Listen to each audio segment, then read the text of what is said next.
मुंबईतील अँटॉप हिल परिसरात राहणारी 24 वर्षीय डेंटिस्ट स्तुती सोनवणे मास्टर्स ऑफ डेंटल सर्जरीचं शिक्षण घेत होती. अँटॉप हिल परिसरात ती आई, वडील आणि आपल्या बहिणीसोबत राहायची. 9 मार्चला ती सकाळी 11 वाजले तरी खोलीच्या बाहेर काही आलीच नाही. इतर वेळी असं कधी होत नाही म्हणून घरच्यांनी बराच वेळ तिला आवाज दिला. फोनवर फोन केले, पण आतून ना कुठला आवाज आला ना तिने फोन उचलले. शेवटी घरचे सगळेच घाबरले आणि त्यांनी दरवाजा तोडला.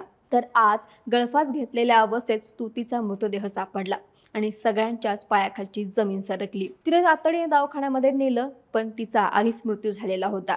तिच्या वडिलांनी या प्रकरणी तिचा प्रियकर फुझेल मोहम्मद खान याच्या विरुद्ध तक्रार दाखल केली. प्रियकराच्या त्रासाला कंटाळूनच तिनं आत्महत्या केल्याची तक्रार नोंदवली गेली. स्तुतीनं आत्महत्याआधी 6 पानी सुसाईड नोट लिहिली होती. या सुसाईड नोटमध्ये खळबळ उडवणारी माहिती समोर आली आणि यातूनच मोठा पुरावा पोलिसांच्या हाती लागला. प्रियकराच्या त्रासाला कंटाळूनच तिनं आत्महत्या केली असं तिने सुसाईड नोटमध्ये लिहिलं आणि या प्रकरणी प्रियकराला अटकही करण्यात आली. स्तुतीच्या खोलीमध्ये आढळलेल्या सुसाईड नोटनुसार तिने बॉयफ्रेंडच्या त्रासाला कंटाळूनच हे पाऊल उचलल्याचं सांगितलं. स्तुतीच्या सुसाईड नोटमध्ये श्रद्धा वालकर हत्याकांड प्रकरणाचा उल्लेखही होता. श्रद्धाची हत्या तिचा प्रियकर आफताब पुनावालानं केली होती. तिच्या मृतदेहाचे तुकडे फ्रीजमध्ये सापडलेले होते.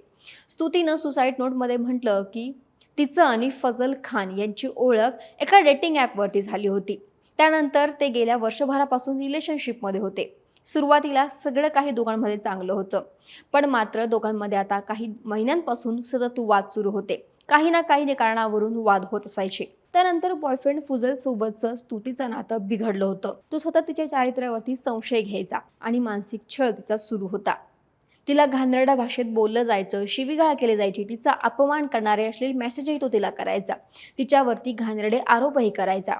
या सततच्या त्रासामुळे ती मानसिक तणावाखाली होती. प्रेमापोटी ती समजून घ्यायची. स्तुतीनं तिच्या सुसाईड नोटमध्ये म्हटल्याप्रमाणे ती फैजलच्या प्रेमात इतकी वेडी होती की फैजल ऑनलाईन डेटिंग साईटवर सुद्धा होता, पण स्तुतीनं त्याकडेही दुर्लक्ष केलं. बॉयफ्रेंडकडून होणाऱ्या त्रासाबद्दल स्तुतीनं आपल्या मैत्रिणींना देखील सांगितलं होतं.